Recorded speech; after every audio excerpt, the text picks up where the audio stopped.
महाभारत रे कर्ण खाली जड़े शक्तिशाली योद्धा नथिले, से जड़े ज्ञानी और दानी मध्य थिले।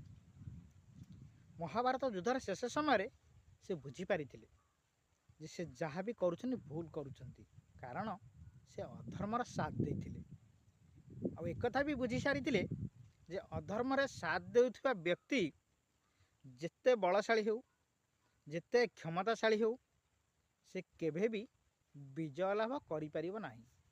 और जार परिणाम ठीक सेया ही घटिला। जीवन सारा अर्जुन सहित युद्ध करी विजयी हेबार जो स्वप्न से देखिथिले ता शेष में मौलीगला। आउ से शेष में निज जीवन को बलि चढ़ाईदेले। हाँ आज्ञा, कहिबार अर्थ आपण यदि असत व अधर्म सपक्ष रोचंती ताहले आपणकर पराजय सुनिश्चित अटे। वीडियोटी भल लगी चैनल को सब्सक्राइब करने सहित बहुमात्रा लाइक शेयर और कमेंट करने अनुरोध।